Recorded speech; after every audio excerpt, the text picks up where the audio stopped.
El 14 de febrero de 1979, a las 7:40 de la mañana, Carmen Rivas Moure salió de su vivienda en el barrio de Pumarín, en Gijón. Llevaba un abrigo oscuro, un bolso de tela y una carpeta marrón doblada bajo el brazo. En el portal, el conserje anotó su salida en un cuaderno de incidencias por una razón mínima. La mujer pidió que le guardaran un recibo del gas que esperaba recoger al mediodía. Ese recibo nunca fue reclamado.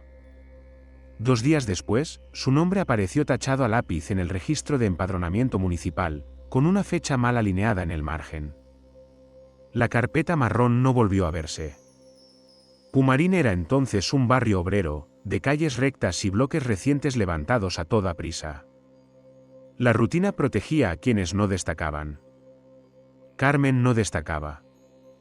Vivía sola desde hacía años, trabajaba por horas en limpieza y evitaba cualquier relación que implicara preguntas. No tenía teléfono en casa. No estaba afiliada a sindicatos ni asociaciones vecinales. Su ausencia no generó alarma inmediata. Durante una semana, nadie denunció nada.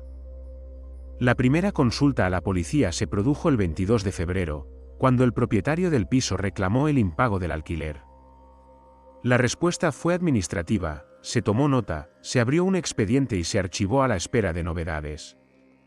En aquellos días, las comisarías acumulaban retrasos y prioridades. No hubo inspección del domicilio. No se revisaron los papeles del interior. La carpeta marrón no figuraba en ninguna lista. El registro municipal mostraba una anomalía menor, una corrección a lápiz en la fecha de alta, sin firma ni sello. El funcionario que la había hecho no pudo ser identificado con certeza. Años después, ese detalle sería interpretado como un error inocente. En 1979, pasó inadvertido. La familia de Carmen residía en León. El padre, anciano, creyó durante meses que su hija había encontrado trabajo fuera. Nadie lo contradijo.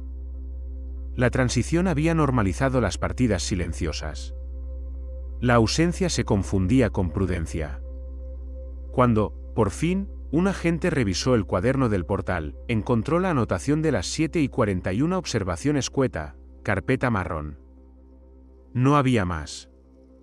Sin embargo, esa mención mínima comenzaba a insinuar que la desaparición no había sido improvisada, y que alguien, en algún momento, había querido dejar constancia de algo que aún no se comprendía. Carmen Rivas Moure nació en 1941 en un barrio periférico de León, en una vivienda sin escritura y con suministro irregular de agua. Fue la segunda de 3 hermanos. La madre murió pronto, y el padre quedó como única referencia estable, aunque distante. Desde joven, Carmen aprendió a no ocupar espacio. Abandonó la escuela antes de los 14 años y comenzó a encadenar trabajos breves, siempre sin contrato. En los archivos laborales no consta más que una sucesión de altas incompletas. En 1969 se marchó por primera vez de León. Regresó 2 años después sin explicaciones y sin dinero. Desde entonces, su relación con el padre fue funcional y silenciosa. Se veían poco. Cuando lo hacían, hablaban de asuntos prácticos. Nunca de planes. Nunca del pasado. La familia no podía describir amistades, ni parejas, ni conflictos abiertos. Carmen existía en los márgenes. El primer hecho que más tarde sería vinculado a su nombre ocurrió en octubre de 1978, en la zona sur de la ciudad. Una mujer mayor fue hallada desorientada cerca de la antigua carretera de Benavente. No hubo denuncia penal. El informe de asistencia médica señalaba confusión, pérdida de documentos y signos de abandono prolongado. El caso se cerró como un episodio social, no criminal. En el archivo figuraba una declaración breve de una mujer que había ofrecido ayuda horas antes. El nombre estaba mal escrito. Nadie lo corrigió. Durante semanas, Carmen fue vista en León con una carpeta marrón similar a la descrita en Gijón meses después. La llevaba siempre cerrada. No acudía a oficinas ni a despachos visibles. Solo constan 2 accesos a dependencias públicas, una consulta en el padrón y una visita al archivo de beneficencia. No dejó solicitudes formales. Solo preguntas. A finales de 1978, abandonó la ciudad sin notificarlo. El empadronamiento quedó activo. El padre no fue informado. La carpeta marrón desapareció de nuevo del entorno. El episodio de la mujer desorientada quedó como una nota sin seguimiento, archivada bajo otra categoría. Años más tarde, al revisar esos documentos, un funcionario detectaría una coincidencia mínima entre la declaración mal escrita y una anotación posterior en otro expediente provincial. En ese momento, todavía nadie imaginaba que León no había sido un punto de origen, sino un ensayo. En marzo de 1980, el nombre de Carmen Rivas no figuraba en ningún registro activo de Zaragoza. Sin embargo, durante 2 semanas, fue vista en el entorno del barrio de Delicias, alojándose en pensiones donde no se exigía documentación más allá del pago diario.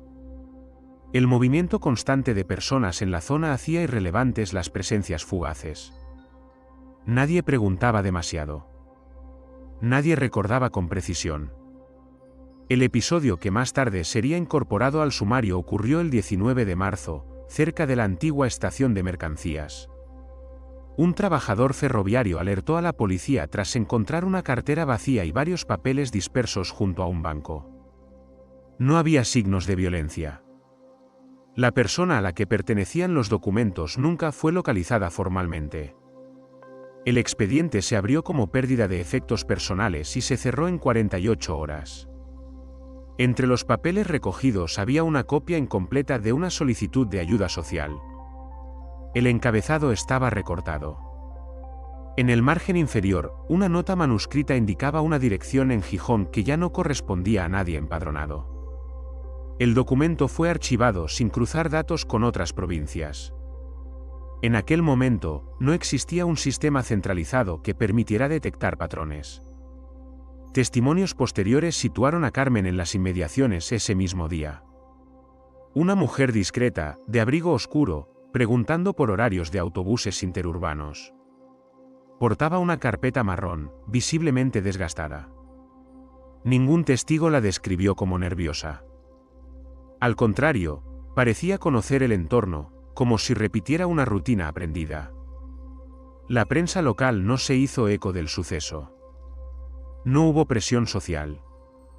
En un contexto de reajuste institucional, los recursos se destinaban a casos visibles y conflictivos.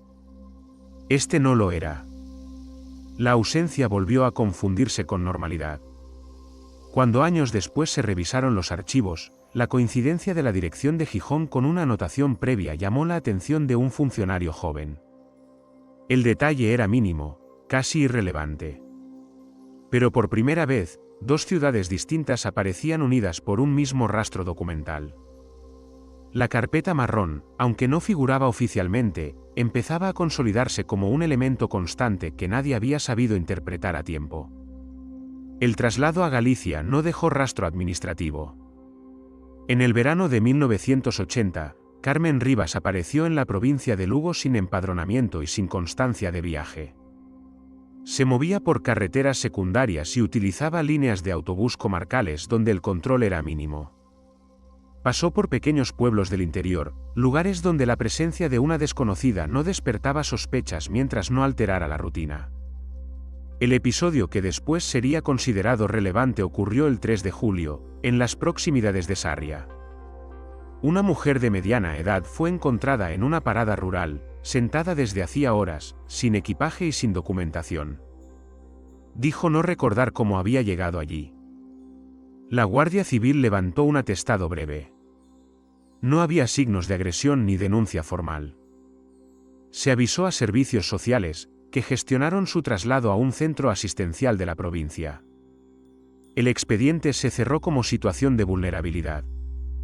En el informe figuraba un detalle que pasó desapercibido: la mujer declaró haber pasado la noche anterior en una pensión económica, acompañada por otra mujer que llevaba papeles. No se solicitó descripción. Nadie consideró necesario ampliar la declaración. El centro asistencial no conservó objetos personales porque no se registraron ingresos materiales. Varios vecinos recordaron después a Carmen caminando por la zona, siempre sola, siempre con la misma carpeta marrón bajo el brazo. Preguntaba por oficinas, por horarios, por requisitos. Nunca dejaba su nombre completo. Su acento no era gallego, pero tampoco llamaba la atención. En entornos rurales, la discreción era una forma de respeto. La prensa provincial no publicó nada. En Lugo, como en otros lugares, el miedo se manifestaba de otra manera, evitando hablar. Las familias preferían pensar que los hechos no tenían relación entre sí. Las autoridades tampoco encontraron motivos para insistir. Años más tarde, al revisar el atestado de Sarria, alguien subrayó la frase acompañada por otra mujer y escribió al margen una sola palabra, repetido. Era la primera vez que un documento sugería la existencia de un patrón, aunque aún no se sabía cuántas veces había ocurrido ni hasta dónde se extendía. En el otoño de 1981, la presencia de Carmen Rivas se detectó en la periferia de Badajoz, en barrios de expansión reciente donde la llegada de personas sin vínculos previos pasaba inadvertida. Se alojó en habitaciones alquiladas por semanas, pagadas en efectivo. No figuró en registros municipales. Nadie la reclamó. En ese contexto, la movilidad era una forma de invisibilidad. El 11 de noviembre, una mujer fue atendida en el hospital provincial tras ser encontrada deambulando cerca de la carretera de Olivenza. Presentaba desorientación y ausencia de documentos. El parte médico evitó conclusiones. No se abrió diligencia penal. La Guardia Civil consignó el hallazgo como auxilio en vía pública. El expediente se cerró al día siguiente, tras el traslado de la mujer a un recurso asistencial. En la declaración, recogida de manera sucinta, la mujer mencionó haber compartido trayecto con otra mujer que sabía a dónde ir. No se solicitó más información. En los archivos del hospital, quedó registrada una observación marginal, acompañante no identificada. El papel se archivó sin referencia cruzada. Durante esas semanas, vecinos del barrio de San Roque recordaron a Carmen por un rasgo común: preguntaba por juzgados y oficinas de beneficencia, pero nunca entraba. Permanecía en las puertas, como si midiera tiempos y movimientos. Llevaba la carpeta marrón protegida con una goma. No parecía apresurada. Tampoco indecisa. Los rumores comenzaron a circular de forma imprecisa. Se hablaba de mujeres que perdían el rumbo, de viajes sin retorno claro. Nadie utilizó la palabra delito. En una ciudad acostumbrada al tránsito fronterizo, las desapariciones se diluían en el flujo cotidiano. El silencio era una forma de defensa colectiva. A finales de noviembre, Carmen abandonó Badajoz sin dejar rastro. La carpeta marrón desapareció de nuevo. Sin embargo, por primera vez, dos expedientes distintos, uno sanitario y otro de la Guardia Civil, contenían referencias casi idénticas a una acompañante desconocida. Nadie las relacionó entonces. Pero el archivo empezaba a llenarse de coincidencias que ya no podían atribuirse solo al azar.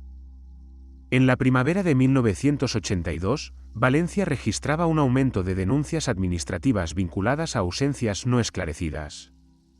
No eran desapariciones formales, sino trámites interrumpidos, expedientes iniciados y abandonados, solicitudes sin seguimiento. En ese contexto, Carmen Rivas se movió por barrios populares del extrarradio, especialmente en la zona de Patraix, donde las pensiones y los alquileres por días facilitaban la falta de rastro. El 7 de abril, una mujer acudió a una oficina de asistencia social del distrito para informarse sobre ayudas de emergencia. Llegó acompañada por otra mujer que no intervino en la conversación. El funcionario anotó la consulta y cerró el expediente al no presentarse documentación. En la hoja de registro quedó una observación neutra: acompañante presente durante toda la entrevista. No se solicitó identificación. 2 semanas después, esa misma mujer fue localizada en un mercado municipal, desorientada y sin pertenencias. La Policía Nacional levantó un informe básico y derivó el caso a servicios sociales. No se consideró necesario abrir investigación. El expediente se archivó como situación asistencial recurrente. Nadie comparó la fecha ni el lugar con otros casos similares ocurridos fuera de la provincia. Vecinos de la zona recordaron a Carmen por su costumbre de observar desde cierta distancia. No participaba en conversaciones largas. Preguntaba lo justo. Siempre con la carpeta marrón bajo el brazo, ahora visiblemente desgastada, como si hubiera sido abierta y cerrada muchas veces. Algunos la vieron salir de archivos municipales sin haber entregado ningún papel. La presión social en Valencia se manifestó de forma distinta. No hubo rumores abiertos, sino advertencias veladas. Madres que aconsejaban no hablar con desconocidas. Trabajadoras sociales que extremaban la cautela. Sin embargo, sin una denuncia concreta, el miedo no tomó forma institucional. A finales de mayo, un administrativo detectó que una dirección de Gijón figuraba en 2 expedientes distintos, ambos incompletos. Lo anotó en un margen y lo dejó para revisión posterior. Esa nota, mínima y sin firma, sería decisiva meses después. Pero en ese momento, Carmen ya había abandonado la ciudad, dejando tras de sí una sensación difusa de repetición que nadie supo definir con claridad. El expediente llegó a Madrid en agosto de 1982 por una vía secundaria. No fue una denuncia, sino una consulta interna remitida desde Valencia al Ministerio de Justicia para aclarar una discrepancia de domicilios. En los sótanos del edificio de la calle San Bernardo, los archivos acumulaban carpetas sin clasificar procedentes de distintas provincias. Allí, un auxiliar revisó anotaciones marginales que no coincidían entre sí. La dirección de Gijón aparecía de nuevo. La fecha, corregida a lápiz. La misma fórmula repetida en lugares distintos. La revisión no se planteó como investigación penal. Se trataba de ordenar papeles. Sin embargo, al contrastar fichas de beneficencia y atestados de Guardia Civil, emergieron similitudes que ya no podían explicarse por azar. Mujeres atendidas por desorientación. Acompañantes no identificadas. Expedientes cerrados con rapidez.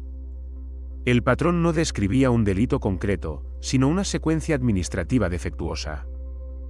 Un funcionario solicitó copias a León, Lugo y Badajoz. La respuesta fue lenta y desigual. Faltaban folios, sellos y firmas. En algunos casos, las declaraciones originales no estaban. En otros, aparecían transcripciones incompletas. La transición había dejado archivos frágiles y procedimientos dispares. Aún así, un nombre comenzó a repetirse en declaraciones indirectas, siempre mal escrito, siempre parcial: Carmen Rivas. La Policía Nacional abrió diligencias informativas sin comunicarlo a la prensa. Se revisaron pensiones, registros de autobuses y libros de entradas en edificios públicos. No hubo órdenes de búsqueda formales. Se trataba de confirmar una hipótesis, no de anunciarla. El trabajo avanzó por acumulación, no por revelación. En octubre, una llamada desde Valladolid cambió el ritmo. Un juzgado provincial había detectado una irregularidad en un archivo antiguo de empadronamiento que coincidía con las correcciones vistas en Madrid. La anomalía no era el contenido, sino la secuencia de fechas. Algo no encajaba en el orden administrativo. La carpeta marrón, mencionada en varios testimonios, no figuraba en ningún inventario oficial. Sin embargo, su presencia constante en relatos dispersos sugería que no era un objeto casual, sino una herramienta. Cuando se decidió centralizar la documentación en un solo expediente, quedó claro que el caso ya no podía tratarse como una suma de errores. La pregunta dejó de ser qué había ocurrido y pasó a ser cuánto tiempo llevaba ocurriendo sin que nadie lo viera.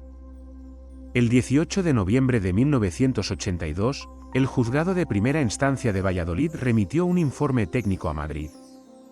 No era una acusación ni una solicitud de detención.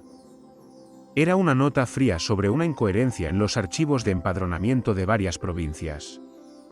El problema no estaba en los nombres, sino en el orden temporal de las altas y bajas. En al menos 4 municipios distintos, una misma dirección de Gijón aparecía activa después de haber sido anulada, siempre mediante correcciones a lápiz, sin sello ni firma responsable. El juez instructor, Francisco Herrera Molina, ordenó revisar los libros originales. El hallazgo fue preciso, las correcciones seguían un mismo trazo, una caligrafía similar, aplicada en momentos distintos y en oficinas que no compartían personal. No era un error casual. Alguien había intervenido los registros para mantener activa una identidad administrativa mínima, suficiente para formular consultas y desaparecer sin dejar rastro penal. La revisión de expedientes asistenciales reveló otro detalle. En varios casos, las mujeres atendidas habían firmado con una rúbrica insegura, como si no hubieran sostenido un bolígrafo en horas o días. En uno de los formularios, el espacio destinado al acompañante estaba marcado con una línea horizontal, no con una firma. Esa línea aparecía en más de un documento, en provincias diferentes. La Policía Nacional cruzó esa información con listados de pensiones y transportes interurbanos. No buscaban viajes concretos, sino repeticiones de trayectos. Emergió una secuencia lógica: Gijón, León, Zaragoza, Lugo, Badajoz, Valencia. No seguía una línea recta, sino un movimiento calculado para evitar conexiones evidentes entre provincias colindantes. En Valladolid se tomó una decisión discreta. Se autorizó una localización administrativa, no una detención. El objetivo era confirmar identidad y rutina. Se revisaron padrones activos, solicitudes incompletas y accesos a archivos públicos. Un nombre apareció en una consulta reciente en Oviedo, fechada apenas 10 días antes. La carpeta marrón volvió a surgir en un testimonio tardío, esta vez de un archivero que recordó haber visto a una mujer ordenando papeles que no entregó. No pudo precisar el contenido, pero sí el gesto: abrir, cerrar, comprobar fechas. Como si el documento más importante no fuera el que se mostraba, sino el que se corregía en silencio. Con esa información, el juzgado emitió una orden de localización limitada. No se comunicó a la prensa ni a otras provincias. La prioridad era evitar errores. Sin embargo, por primera vez, el nombre completo figuraba en un documento judicial sin tachaduras ni lápiz. Y eso significaba que el margen de movimiento se había reducido a pocos días. La localización de Carmen Rivas se produjo el 2 de diciembre de 1982 en Oviedo, sin vigilancia previa ni despliegue visible. Acudió por iniciativa propia a una oficina administrativa del centro para solicitar información sobre un expediente antiguo. El funcionario que la atendió reconoció el nombre al contrastarlo con la orden de localización limitada remitida desde Valladolid. No hubo retención inmediata.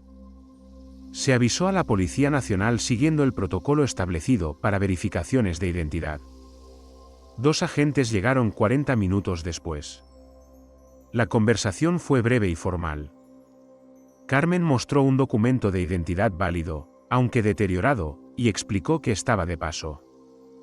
No opuso resistencia cuando se le solicitó acompañarles para una comprobación adicional. La carpeta marrón estaba con ella, cerrada, sujeta con una goma gastada. Fue registrada como efecto personal, sin abrir en ese momento. En dependencias policiales, la verificación confirmó que el documento era auténtico, pero asociado a múltiples correcciones administrativas. La orden judicial permitía una retención para aclaración de datos. Se notificó al juzgado de guardia. No se formularon acusaciones esa noche. Carmen permaneció en una sala común, sin esposas, sin interrogatorio prolongado. Su comportamiento fue cooperativo, aunque evasivo en las respuestas que implicaban desplazamientos previos. Al abrir la carpeta marrón en presencia de un secretario judicial, se encontraron copias de formularios incompletos, notas con direcciones y fechas, y recortes de solicitudes de ayuda social. No había listas ni nombres completos. Lo relevante no era el contenido individual, sino la repetición de estructuras administrativas, encabezados, sellos parciales, márgenes corregidos. La carpeta funcionaba como un archivo portátil de acceso y salida. El juzgado de Valladolid fue informado de inmediato. A la mañana siguiente, se autorizó el traslado a León para toma de declaración formal, dado que allí constaba el último vínculo familiar activo. La detención se convirtió entonces en preventiva, comunicada a la interesada conforme a la ley vigente. Carmen firmó la notificación sin objeciones. La noticia no trascendió a la prensa. En Oviedo, el hecho pasó como un trámite más. Sin embargo, al consolidar los documentos incautados con los archivos provinciales, los instructores comprendieron que no se enfrentaban a un episodio aislado, sino a una secuencia sostenida durante años. El traslado a León no buscaba reconstruir un crimen concreto, sino establecer responsabilidad sobre un sistema de acciones que había permanecido invisible. Y esa distinción sería clave en el juicio que estaba por comenzar. El juicio se celebró en León en mayo de 1983, sin expectación pública y con una sala ocupada casi en su totalidad por funcionarios y personal judicial. No hubo reconstrucciones ni dramatización de los hechos. El proceso se centró en documentos, fechas y procedimientos. El tribunal dejó claro desde el inicio que no se juzgaban intenciones abstractas, sino una cadena verificable de acciones administrativas. La acusación sostuvo que Carmen Rivas había utilizado de forma sistemática los vacíos del sistema asistencial y la falta de coordinación entre provincias para intervenir en trayectorias ajenas sin dejar rastro penal inmediato. No se acreditaron actos de violencia directa. El daño, según el fiscal, residía en la ruptura deliberada de identidades administrativas y en el abandono posterior de personas incapaces de reconstruir por sí mismas su situación legal y social. Durante las declaraciones, varias mujeres comparecieron con relatos incompletos. Recordaban trayectos, salas de espera, oficinas. No recordaban fechas exactas ni nombres completos. En casi todas las comparecencias apareció el mismo elemento, una carpeta marrón utilizada para mostrar papeles que nunca se entregaban del todo. El tribunal aceptó ese patrón como indicio contextual, no como prueba central. La defensa argumentó que la acusada actuó empujada por la precariedad y por una comprensión fragmentaria del funcionamiento institucional. No negó los hechos, pero negó la existencia de un plan criminal clásico. El tribunal rechazó esa interpretación como justificante, aunque la tuvo en cuenta para graduar la pena. La sentencia fue leída sin énfasis. 12 años de prisión y la inhabilitación para cualquier actividad relacionada con gestión administrativa o acompañamiento social. En el fallo se mencionaron expresamente las deficiencias estructurales que habían permitido la repetición de los hechos durante años sin detección temprana. No hubo reacción en la sala. Tras el juicio, varios archivos provinciales fueron revisados. Algunas correcciones a lápiz se sustituyeron por sellos definitivos. Otras quedaron sin posibilidad de reparación. La carpeta marrón fue destruida conforme a protocolo, al no considerarse prueba material permanente. El caso se cerró sin un final concluyente. No porque faltaran responsables, sino porque el sistema solo pudo señalar lo que había fallado cuando ya era demasiado tarde. Si este tipo de historias merece seguir contándose, apóyalo con un like y compártelo con tus amigos.